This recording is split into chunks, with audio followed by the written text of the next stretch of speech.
Σου άρεσε να τα διώχνω το κίνητα που είναι δίκαιο αυτό.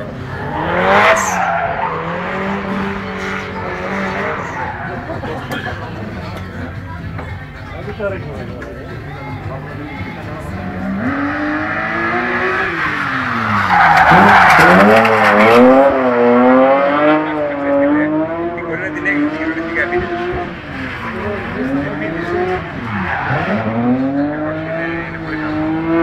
Και δεν κατέβηκε αυτή να σπάρει. Πιστεύω ότι θα έκανε και διαβουλή ο Στάκος. Μου λέει θα έχουμε 1.000 ευρώ μόνο για λάστιχα. Κάτι αγόρι. Για να πάμε.